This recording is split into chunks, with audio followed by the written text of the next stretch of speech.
Señor, gracias por ser tan bueno y gracias por lo que tú nos has dado, Señor, en tu palabra, un regalo para conocerte, Señor, para orar al respecto de ella, meditar en ella, para ser transformados por su mensaje. Y ayúdanos en la semana a hacer tiempo, Señor, a hacer de la Biblia una prioridad en nuestra vida, Señor, te lo rogamos. Y gracias por este tiempo. Amén. Acompáñame al Salmo 47.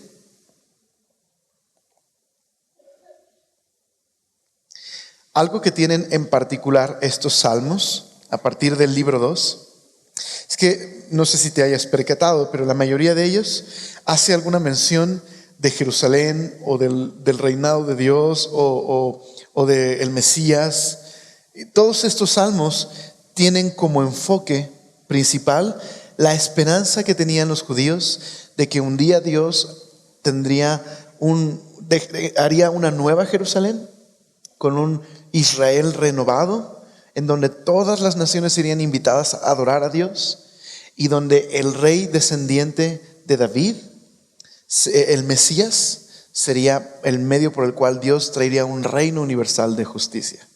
Todos estos salmos apuntan a esa esperanza futura y por eso hablan muchísimo de la ciudad de Jerusalén, o vas a notar que usan estas palabras: Sión, Jerusalén, la ciudad de Dios. De hecho, ¿les puedo dejar una tarea? ¿Sí? Durante este tiempo que estaremos estudiando este segundo libro de Salmos, adelántate, ¿no? O sea, ve leyendo, ve meditando en estos salmos y ve subrayando, circulando, aplicando el esforzarnos en estudiar estas menciones hacia el reinado de Dios, o la nueva Jerusalén, o la ciudad de Dios, o Sión, y trata de identificar, ¿no?, estas piezas, y creo que va a ser bien útil poder meditar en estos salmos. No te preocupes, siguiente semana tendremos un detector allá afuera para quienes hicieron la tarea. No es verdad. No es ni compromiso ni nada. Bueno, un compromiso personal. Si lo quieres hacer, está bien. No te preocupes. Entonces, Salmo 47 es un salmo típico de alabanza, donde se presenta a Dios como quien es digno de ser alabado, y luego se nos dan razones de por qué deberíamos alabar a Dios. Y ese es un clásico salmo de alabanza. Es un salmo de los hijos de Coré, que estaban encargados del coro en el templo. Y bueno, dice ahí: pueblos todos, batid las manos, aclamad a Dios con voz de júbilo, porque Jehová el Altísimo es temible, Rey grande sobre toda la tierra. Entonces, una referencia a expresar adoración pública e intencional, e incluso usar nuestro cuerpo para adorar a Dios, ¿verdad? Clamar con júbilo, aplaudir. Es una invitación a alabar a Dios. Ahora, lo interesante es que aplaudir, aclamar, regularmente son expresiones de celebración cuando un rey es coronado o un rey marcha hacia cierta ciudad. Y de hecho, esa es la idea de aplaudir y aclamar aquí. Este salmo celebra el hecho de que Dios reina. Es como si dijéramos: viva el rey. Esa es la idea de aplaudir y aclamar: viva el rey, viva para siempre. Y nos dice: viva el gran rey, porque es altísimo. Y esto es porque está por encima de todos los reyes, los reinos. Es este rey. Me recuerda esta escena en las Crónicas de Narnia, donde está esta pequeña sedienta, quiere acercarse a beber agua, pero frente a ella hay un león, ¿no?, que es Aslan, la representación de Jesús en las Crónicas de Narnia. Así que quiere acercarse y habla con el león y dice: oye, ¿eres seguro? ¿No te comes niñas? ¿No? Y lo que dice: he comido niñas, niños, reyes, reinas y reinos. Es Aslan, me explico, es el gran león, es el Altísimo, es rey sobre todas las cosas. No se come a la niña, no se preocupe. Pero la idea es esta: es el rey, ¿verdad? Es el rey altísimo, temible, grandioso, el gran rey.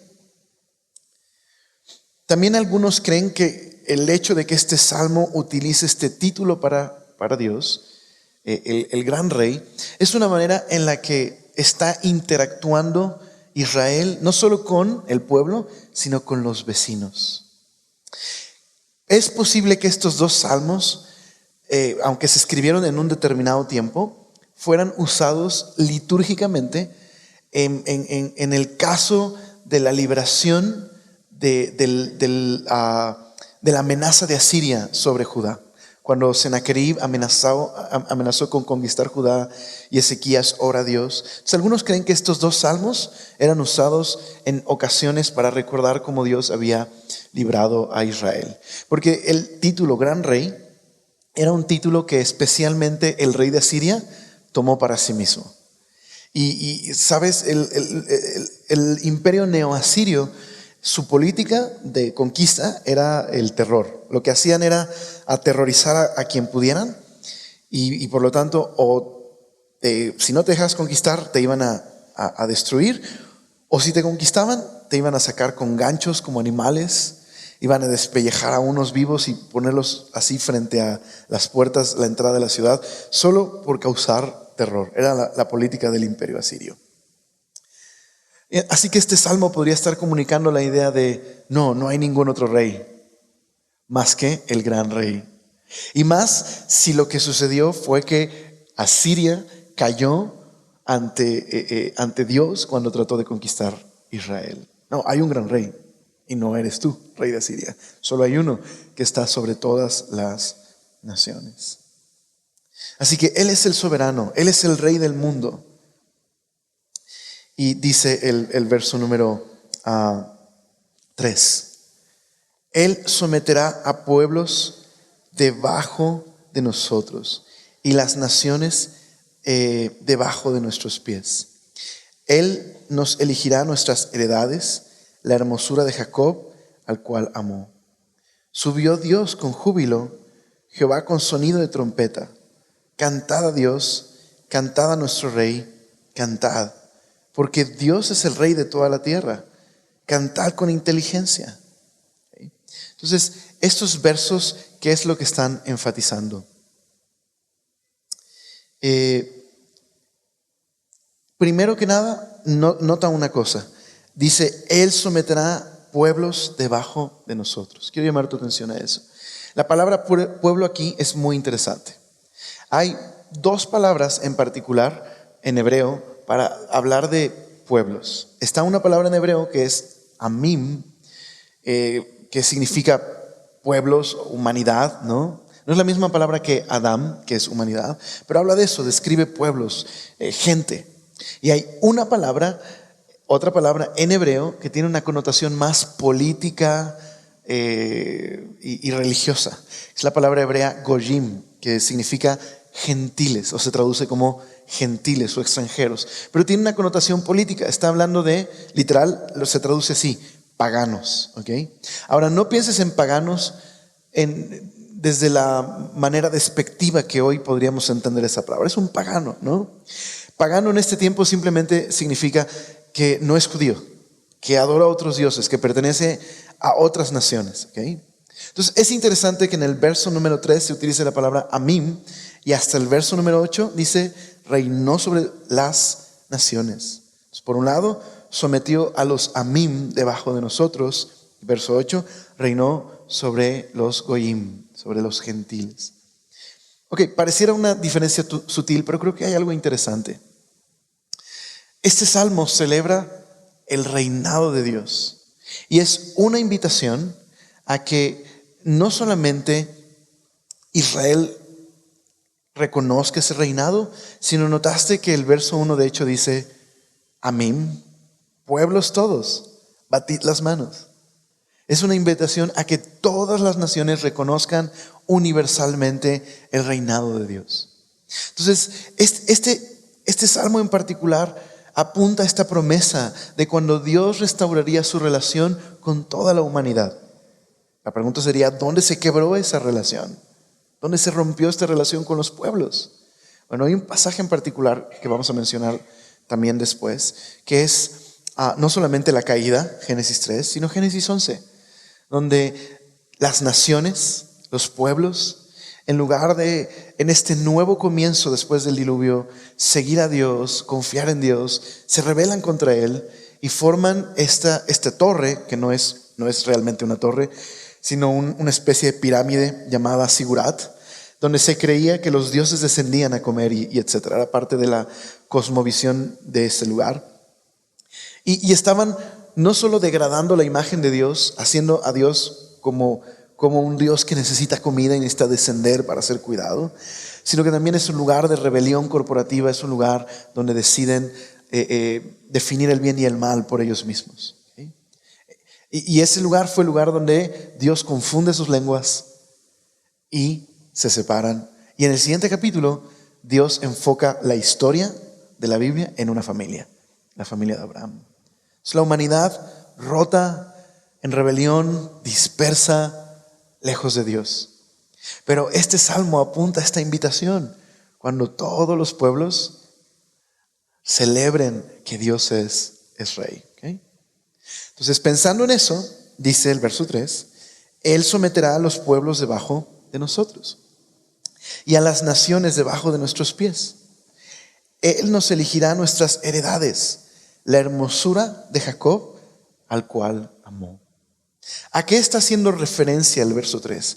¿Qué momento en la historia de Israel es a la que apunta estos dos versos, el 3 y el 4? Es al momento de la conquista de Canaán, cuando la nación de Israel conquistó la tierra de Canaán y bueno, Dios cumplió su promesa de hacer de ellos una gran nación.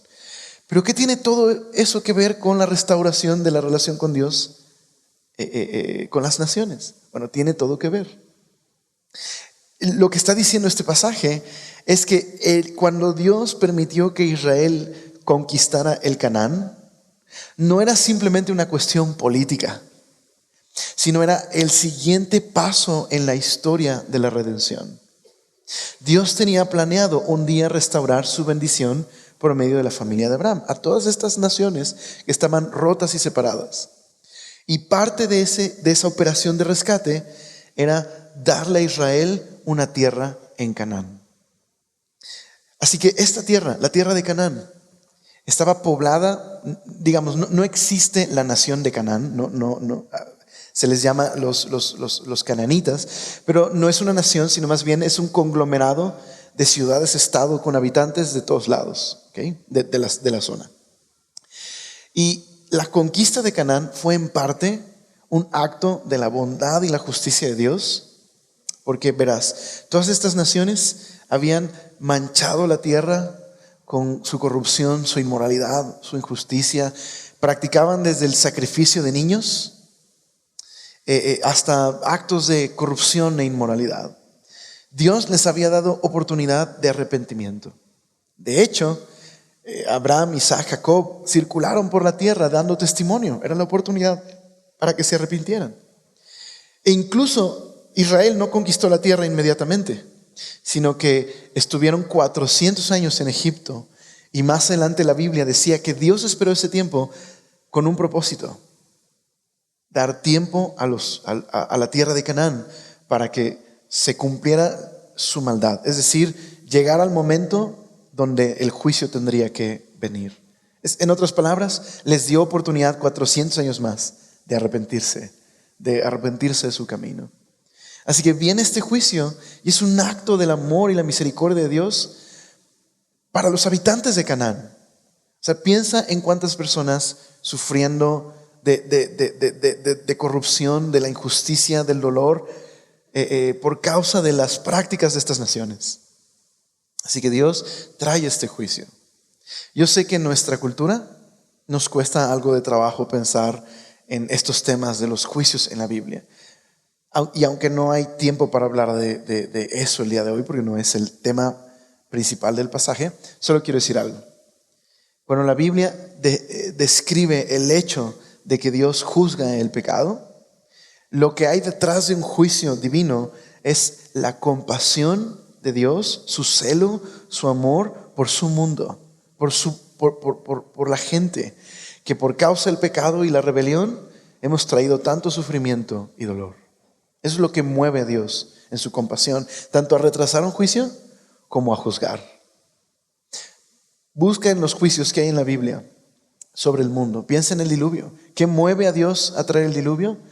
Que dice que la tierra estaba llena de violencia y sufrimiento y dolor, y eso rompió el corazón de un Dios que ama este mundo y ama a las personas. Y eso es lo que lo motivó a juzgar. ¿Okay? Entonces en la Biblia los juicios de Dios son por esa razón. Son parte de un proceso en el que juzga el mal y rescata a los suyos. ¿Okay? Entonces la conquista de Canaán es en parte eso, pero también en parte es el siguiente paso en la historia de la redención. Dios tenía planeado salvar al mundo por medio de Israel. ¿Cómo lo haría? Dios iba a formar una nación única, una nación especial.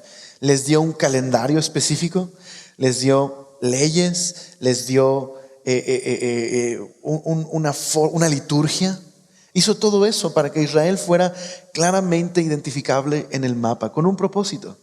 Dice Deuteronomio que cuando las naciones vecinas vieran cómo Israel practicaba el amor a Dios y el amor al prójimo, cómo era una nación justa y recta, las naciones dijeran: mira qué sabia nación. ¿Qué nación puede ser más sabia que esta, que tiene al Dios que ellos tienen y que su Dios vive con ellos?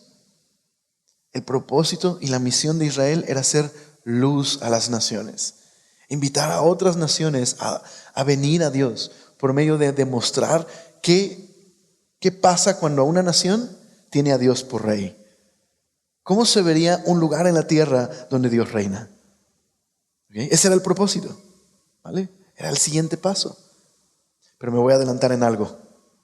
Israel falló en su misión. ¿Okay? Pero no se perdió la esperanza de que Dios traería salvación. ¿Okay?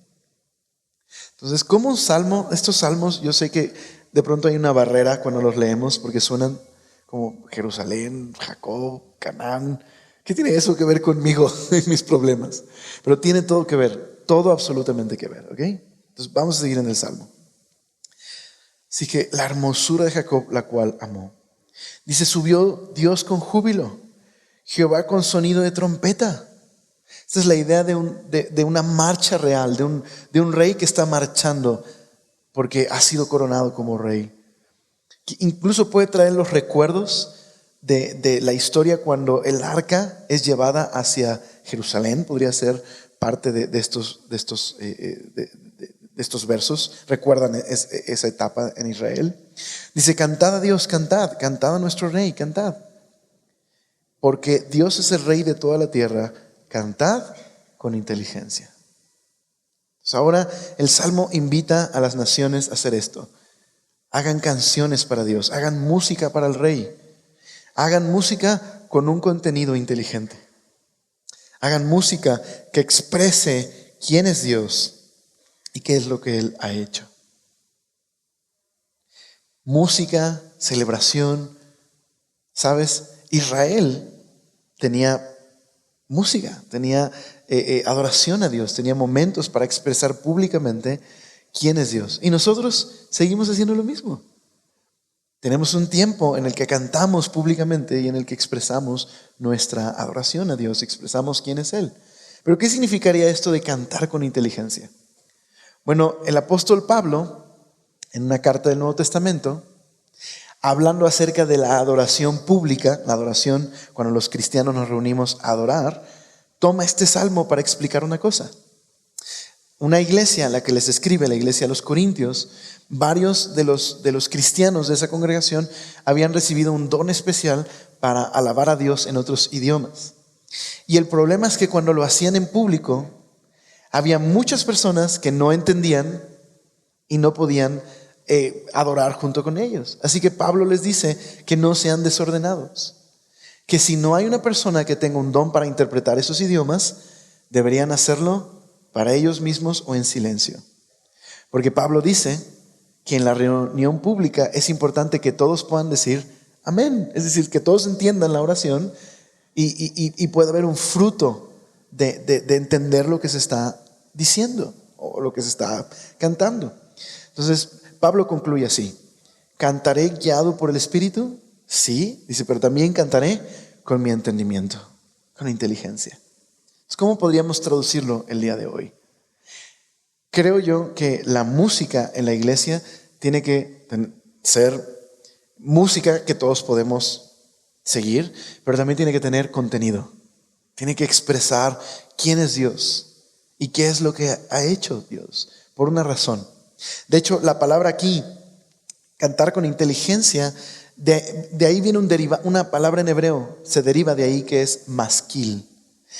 Incluso vas a encontrar varios salmos que se llaman un masquil de David, por ejemplo. ¿Qué quiere decir? Que es una canción de enseñanza. Esto es a lo que voy. La música en la iglesia también es enseñanza. No solo aprendemos sobre quién es Dios cuando estudiamos las Escrituras. Cuando adoramos a Dios y expresamos nuestra adoración a Él, también estamos siendo moldeados en nuestro entendimiento sobre quién es Dios. ¿Te gustaría conocer dos canciones que cantaba la iglesia del primer siglo? ¿Les gustaría? ¿Sí? Bueno, les voy a llevar a dos himnos que la iglesia cantaba y que creo que pueden ilustrar a lo que apunta cantar con entendimiento sobre Dios. Acompáñame a Filipenses 2.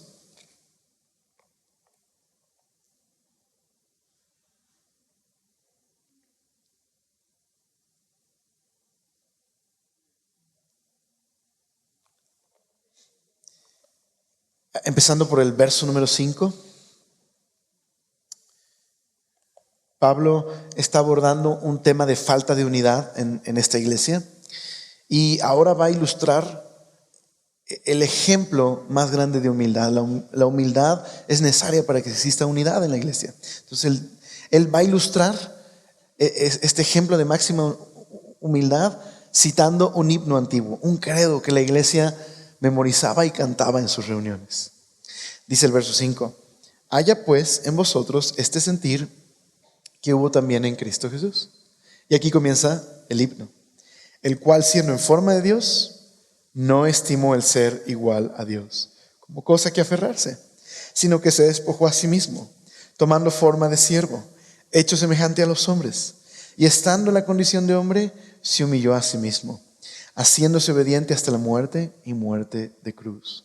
Por lo cual Dios también le exaltó hasta lo sumo y le dio un nombre que es sobre todo nombre, para que en el nombre de Jesús se doble toda rodilla de los que están en los cielos y en la tierra y debajo de la tierra, y que toda lengua confiese que Jesucristo es el Señor, para gloria de Dios Padre.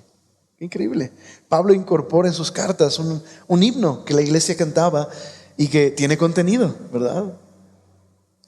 Entonces, mira cómo una canción que puedes memorizar, pero que también está moldeando a la iglesia respecto a quién es Dios y quién es Jesús y qué es lo que Él ha hecho, y que también públicamente nos permite expresar quién es Dios, que Dios es Rey, que Él es bueno, que Él ha hecho una obra por nosotros. Déjenme llevarles a un último ejemplo. 1 Timoteo capítulo 3.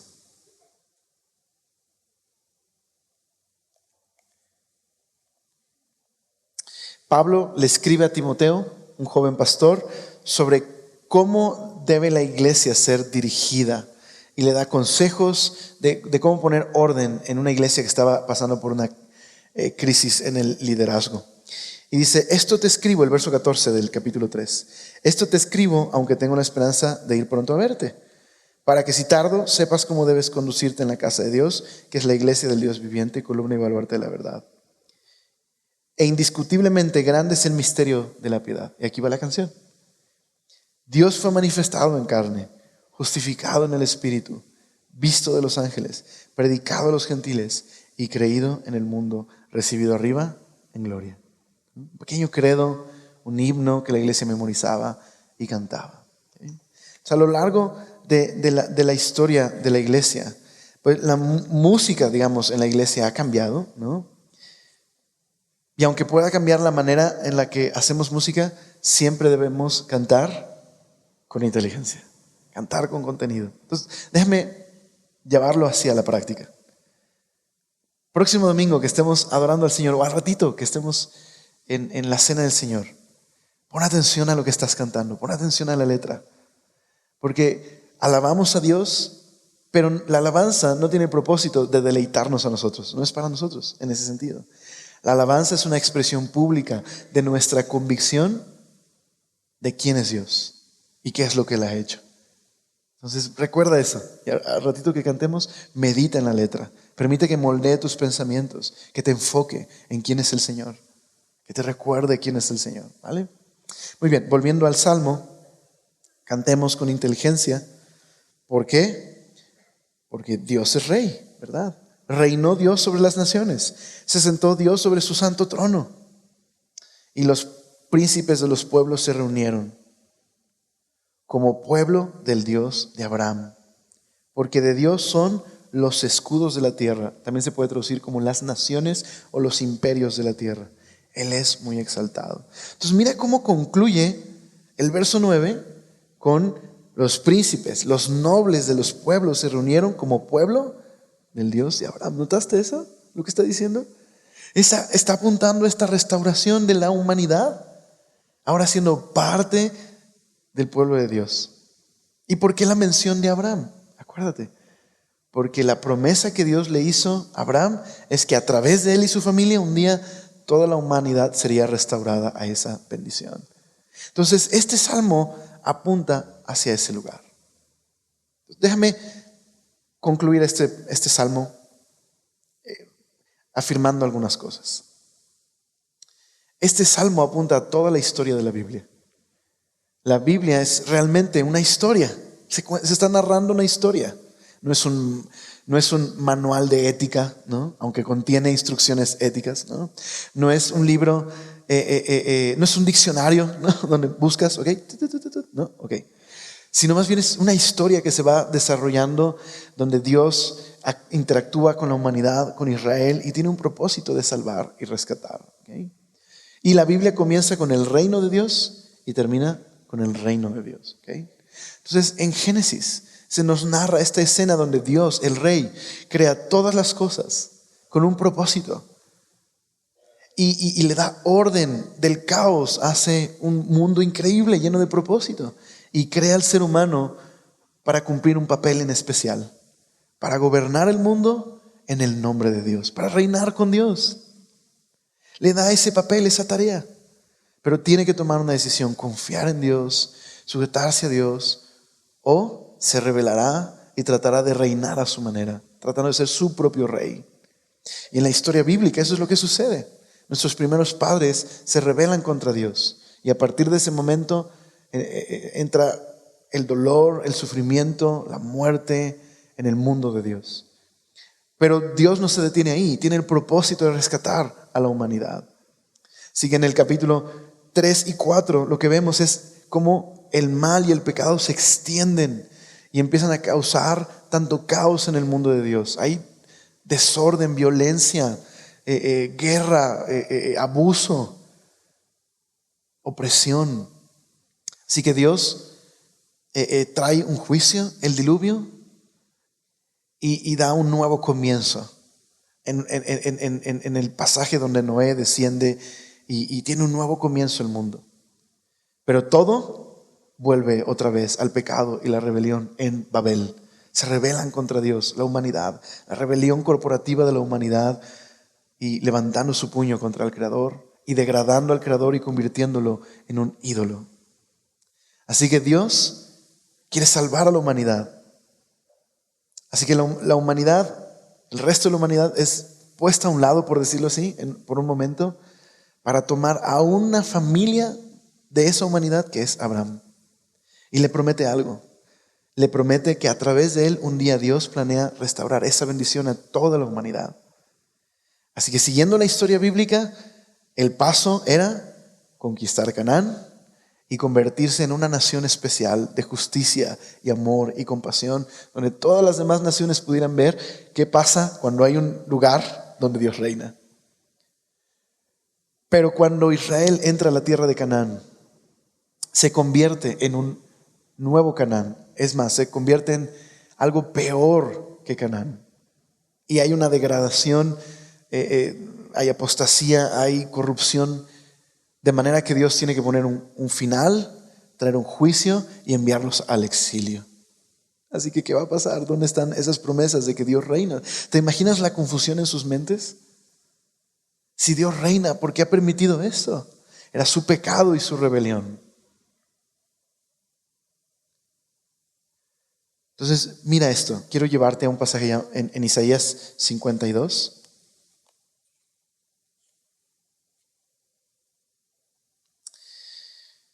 En Isaías, el profeta, tiene una visión donde en el futuro él ve la caída de Jerusalén. Él ve cómo serán llevados cautivos a Judá, vendrá la peor desgracia que han vivido, el exilio, la destrucción del templo, la vergüenza, la humillación que su pecado han causado. Digamos que, pongámoslo con esta analogía que escuché alguna vez de un pastor y creo que es muy útil. Imagínate un grupo de estudiantes que reprueba un examen. Y el profesor toma a uno de estos alumnos de la clase y decide darle una nueva oportunidad. Así que lo lleva a vivir a su casa, lo cuida como si fuera su propio hijo. Lo adopta como si fuera su propio hijo y le provee de todo lo que necesita y invierte todo en él para que pase el examen. Así que llega el día del examen y el alumno decide reprobar deliberadamente. Esa es la historia de la humanidad e Israel. La historia de Israel lo único que hace es ponerle lupa a la condición humana, al problema de la rebelión humana, del corazón humano. Así que en este capítulo de Isaías está viendo esta destrucción, la tragedia, pero al mismo tiempo ve algo muy extraño, al mismo tiempo la destrucción. Mira lo que dice el verso 1. Despierta, despierta, vístete de poder, oh Sión, vístete tu ropa hermosa, oh Jerusalén, ciudad santa, porque nunca más vendrá a ti incircunciso ni inmundo. La idea es, nunca más vas a volver a ser castigada como ahora. Despiértate, ha llegado el momento en el que serás libre. Y entonces dice el verso número 7, cuán hermosos son sobre los montes los pies del que trae alegres nuevas, del que anuncia la paz, del que trae nuevas del bien, del que publica salvación. Al mismo tiempo que Isaías está viendo la destrucción de Jerusalén, él ve a un hombre correr por los montes, llevando un mensaje a una Jerusalén que está destruida. Y que este es el mensaje. Son buenas noticias. Son buenas noticias para ellos. Imagínate la tragedia, la destrucción, el dolor, y un hombre con un mensaje de buenas noticias. ¿Cuál es ese mensaje? De salvación y de buenas noticias. Pues dice el verso 7 al final, del que dice a Sión, ¿qué cosa? Tu Dios reina. En medio de la tragedia y el dolor y la humillación, Dios les recuerda una cosa, que Él reina y que tiene un plan y que un día va a cumplir su promesa de que por medio de esa familia Dios restauraría su bendición a todo el mundo. Entonces, pasa el tiempo y llegamos al Nuevo Testamento. Acompáñame a Marcos capítulo 1.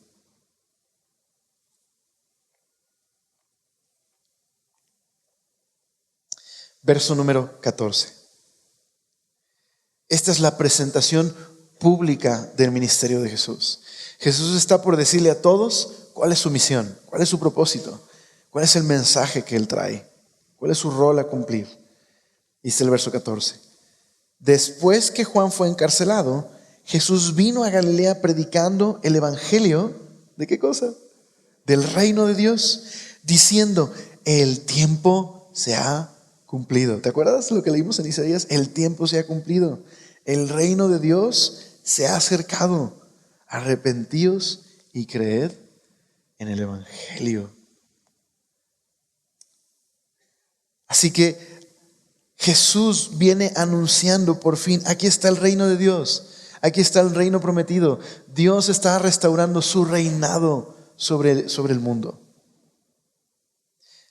Es extraño, ¿te das cuenta que es extraño hablar de un rey que inaugura un reino, pero que ya es rey? ¿No? Es un lenguaje extraño, ¿verdad? Pero la idea es esta, Dios es rey, pero puede haber lugares donde no se reconozca su autoridad. Él sigue siendo rey y Él sigue ejerciendo autoridad. Pero ahora está Jesús diciendo, Dios es rey, reconoce su reinado y ponte bajo su autoridad. ¿Para quién era esta invitación? Para todos, para toda la humanidad, tanto el pueblo de Israel como toda la humanidad, venir bajo su reino. Pero este reino no era un reino político. Era algo mucho más grande. En los demás pasajes de los evangelios vemos a Jesús llevando este reino a las personas. ¿Cómo? Vemos a gente enferma de la piel, de lepra, siendo sanada, a gente que estaba excluida de la adoración en Israel, ahora puede participar. Vemos a Jesús llevando las buenas noticias a una mujer postrada en la cama, a una anciana que se le ha muerto su único hijo y revirtiendo la muerte y trayéndolo a la vida. Vemos a Jesús liberando gente oprimida por Satanás y el pecado. Vemos a Jesús perdonando pecados como al paralítico. Vemos a Jesús llevando el reino de Dios a personas que nunca se pensarían serían parte de esta nueva familia. Vemos llevando a Jesús el reino de Dios a un recaudador de impuestos que era visto como un traidor o a una prostituta. Y así Jesús estaba llevando su reino, y su reino trata de el perdón y la reconciliación que Dios está trayendo a la humanidad. Ese era su plan, que a través de Jesús todos somos invitados a ser reconciliados con Dios y a formar parte de una nueva humanidad restaurada y bendecida. Jesús inauguró un reino que apunta a la realidad de que Dios restaurará todas las cosas, incluyendo el cosmos. Y que eso ha comenzado con nosotros. Nosotros ahora somos una ventana a ese reino, donde Jesús nos ha librado del pecado y la muerte, y donde está siendo revertido el efecto del pecado en nuestras vidas, y donde anhelamos ese reino de justicia futuro, en donde, como dice Apocalipsis, no habrá más muerte, ni dolor, ni llanto, ni maldición. Todas esas cosas pasaron. Así que mientras esperamos ese reino futuro, pero su reino ya está en nuestras vidas, ¿qué hacemos el día de hoy? Vivimos bajo los valores de un nuevo reino. Celebramos que Dios reina. Con nuestra boca, con nuestra mente, con nuestra vida, con nuestro testimonio, celebramos Dios reina. Creo que este salmo sí tiene que ver con nosotros, ¿verdad? Tiene todo que ver con nosotros. El Salmo 48 es muy similar, lo vamos a ver un poquito más veloz. Y es también un cántico de los hijos de Coré. Y también es un salmo de alabanza con razones de por qué deberíamos alabar a Dios. Entonces dice: grande es Jehová y digno de ser en gran manera alabado en la ciudad de nuestro Dios, en su monte santo. Hermosa provincia, el gozo de toda la tierra, es el monte Sión, los lados del norte, la ciudad del gran rey. Si bien el primer salmo podríamos titularlo Dios reina, este otro salmo, su enfoque es el lugar donde Dios reina, la ciudad de Dios, el monte Sión, Jerusalén. De la misma manera que Canaán, que el pueblo habitara en Canaán era parte del plan de redención de Dios, el hecho de que Dios habitara en Jerusalén también era parte de ese mismo plan. Y eso es lo que vamos a descubrir ahora. Pero un detalle interesante: ¿cómo se le llama a Dios en estos primeros dos versos? Grande, digno de ser alabado, ¿verdad? Y luego, ¿cómo se describe esta ciudad? Es una provincia que se convierte en el gozo de ¿quién? ¿Notas?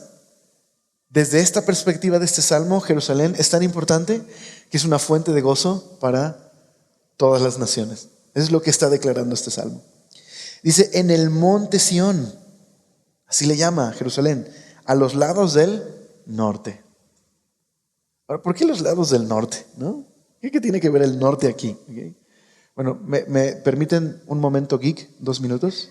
Prometo que es poquito, pero está bien interesante. No es nomás dato cultural, es muy interesante. La palabra norte en hebreo es la palabra Safón, que hace referencia a un monte, el monte Safón. Verás, en la mitología cananita, el monte Safón era visto como un monte cósmico desde donde gobernaba una deidad llamada El, o también Baal gobernaba desde ese lugar. Y la idea es que muchos reyes se atribuían divinidad y decían gobernar desde el monte Safón. ¿Okay? Déjame darte un ejemplo de eso. Isaías 14, acompáñame a Isaías 14. Está ahí bien cerquita. Isaías 14.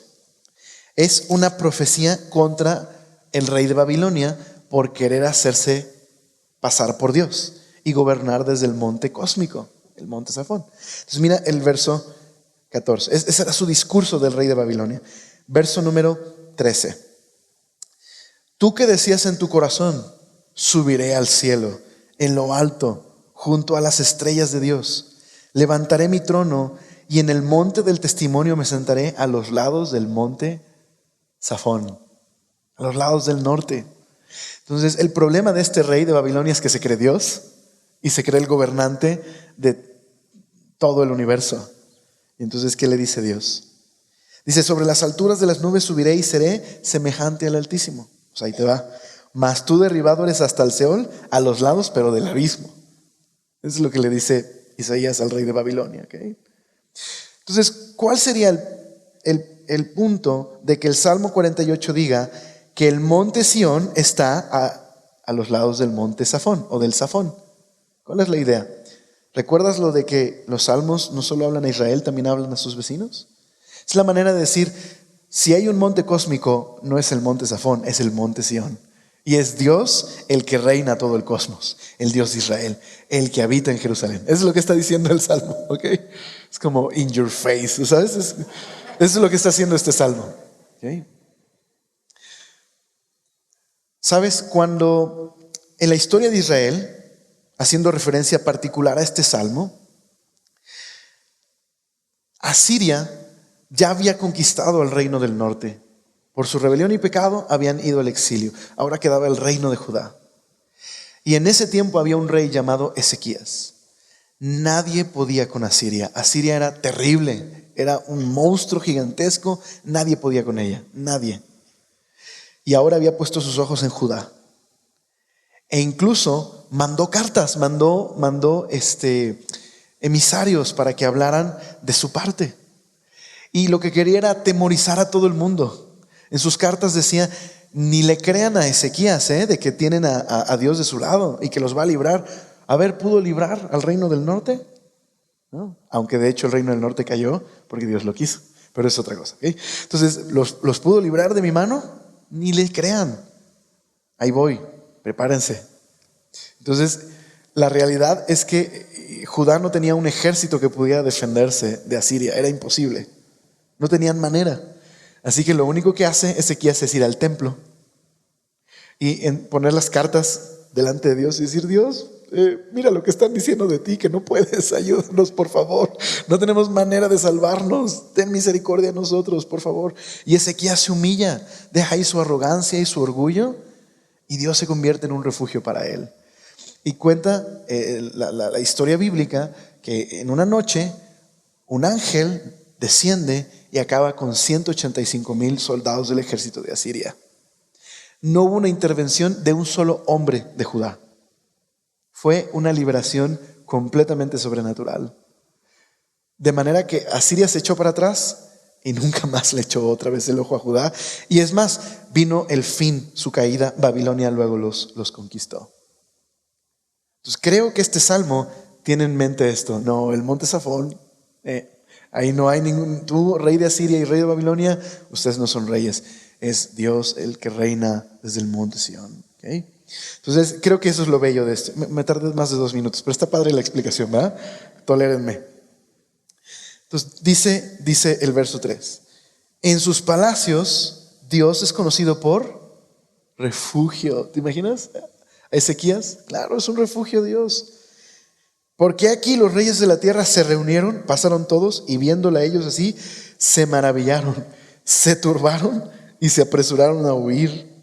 Les tomó allí temblor, dolor como de mujer que da a luz. Habla de una terrible derrota militar. Con viento solano quiebras tú las naves de Tarsis. Los fenicios, con todo y su excelencia en la navegación, fueron quebrados. Como lo oímos, así lo hemos, dice, visto en la ciudad de Jehová de los ejércitos, ¿verdad? En la ciudad de Dios, de nuestro Dios, la afirmará Dios para siempre. Es un testimonio de que Dios reina y que Dios venció a quienes atentaban contra su ciudad. Y fue una gran victoria. Para sus enemigos era motivo de temor y de huir. Pero quienes vienen a sus palacios, ¿en qué se convierte? En un refugio. En un refugio. Por eso el verso 9 ahora es la respuesta humana a este testimonio que vieron y oyeron. ¿Cuál sería la respuesta adecuada? Nos acordamos de tu misericordia, oh Dios. Nos acordamos de tu bondad, de tu amor inagotable, de tu amor inmerecido. Nos acordamos en medio de tu templo. Conforme a tu nombre, oh Dios, así es tu loor hasta los fines de la tierra. De tu justicia está llena tu diestra. Del amor de Dios, de su preocupación por el mundo, de su pasión por juzgar el pecado para rescatar a los suyos. Diestra llena de justicia. La diestra en esta cultura es la mano fuerte, ¿ok? Una diestra pero llena de justicia. Se alegrará entonces el monte Sión, se gozarán las hijas de Judá también por tus juicios, por tus actos de rectitud. Andad alrededor de Sión y rodeadla. Ahora es una exhortación, el Salmo termina con una exhortación. Andad alrededor de Sión, rodéela, cuenta sus torres, considera atentamente su antemuro, mira sus palacios, para que lo contéis a las generaciones venideras. ¿Okay? Entonces mira la lógica de la respuesta ante la bondad de Dios. Dice, en el templo nos acordamos de tu misericordia. Y luego invita a la gente, vengan, rodeen la ciudad, revísenla, cuenten sus pilares, no falta ni uno. Dios nos protegió, Dios nos cuidó. Esta es la bondad de Dios. Así que cuéntalo a la siguiente generación. ¿Por qué? Porque este Dios es Dios nuestro, eternamente y para siempre. Y Él nos guiará aún más allá de la muerte. Como el Salmo 23. Aunque ande en valle de sombra de muerte, no temeré mal alguno. Tú estarás conmigo. Ciertamente en la casa de Jehová habitaré por largos días.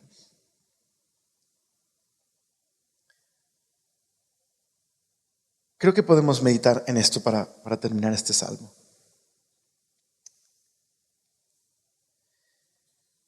Es una invitación a recordar activamente la bondad de Dios. Nos acordamos de tu misericordia en el templo. Cuando nos reunimos, así como cuando estamos en casa, así cuando estamos en la calle, somos llamados activamente a recordar la bondad de Dios. De hecho, hoy celebraremos la Cena del Señor y vamos a recordar la bondad del Señor. Somos llamados a recordar constantemente cómo ha habido actos de liberación a nuestro favor. En primera, Dios nos libró de la muerte y de la esclavitud. Dios nos libró de su ira y de nuestro pecado. Pero también diariamente Dios nos libra de nosotros y nuestras malas decisiones y nuestra necedad. E incluso Dios nos libra de cosas que jamás podríamos librarnos nosotros mismos. Dios ha sido bueno y tenemos mucho que celebrar y sobre todo que contar a la siguiente generación. Hablemos a los niños y adolescentes y jóvenes en la iglesia de la bondad de Dios. Hablemos con nuestra familia de la bondad de Dios. Alabemos públicamente su bondad.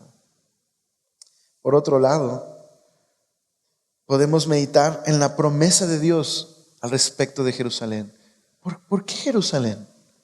¿Era la ciudad más grande de todas? ¿No? ¿Era la más difícil de capturar? ¿La mejor estratégicamente hablando? No.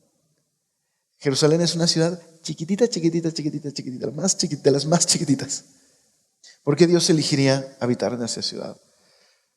Porque ¿qué hace bella y gloriosa y hermosa esta ciudad? ¿Quién vive ahí? Es el monte Sión, el lugar donde habita el Rey. ¿Okay? Y creo que nuestra vida es similar. Dios nos ha salvado para que otros puedan conocer quién es Él, que Él es nuestro Rey, que Él es bueno. No se trata de Jerusalén. De hecho, déjame decirte algo. Esta promesa de firmeza sobre Jerusalén tuvo un impacto negativo en aquellos que tuvieron una falsa esperanza, porque habían tomado esta seguridad de que Dios cuidaría de Jerusalén y la habían convertido en un amuleto o en una excusa para su pecado. Vivían en pecado, y aunque los profetas les decían, va a venir Babilonia y los va a conquistar, se burlaban de los profetas y decían, estás loco, esta es la ciudad de Dios, aquí vive el rey, nos ha bendecido, nada malo nos va a pasar. Y no escucharon a Dios e hicieron de su promesa una falsa seguridad para el pecado y la rebelión, y al final Jerusalén cayó. Qué shock, piénsalo, leer este salmo y el shock de ver a Jerusalén en ruinas y preguntarse, ¿qué pasó? ¿Dios fue infiel? No, quienes fueron infieles fue el pueblo. Pero entonces este salmo apunta a una nueva Jerusalén. Cuando Jesús estaba en la entrada de Jerusalén, Él dijo estas palabras acerca de Jerusalén, que estaba rechazándolo a Él.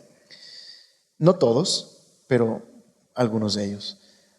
Dice, al acercarse a Jerusalén, Jesús vio la ciudad delante de Él y comenzó a llorar diciendo, ¿cómo quisiera que hoy tú, entre todos los pueblos, entendieras el camino de la paz? Pero ahora es demasiado tarde y la paz está oculta a tus ojos. No pasará mucho tiempo antes de que tus enemigos construyan murallas que te rodeen y te encierren por todos lados. Te aplastarán contra el suelo y a tus hijos contigo. Tus enemigos no dejarán una sola piedra en su lugar, porque no reconociste cuando Dios te visitó. Si hoy vas a Jerusalén, hay un muro ahí. Y es un muro con tanta historia y lágrimas y esperanzas de que Dios un día va a cumplir su promesa de reinar el mundo por medio de Jesús. Jerusalén está ahí,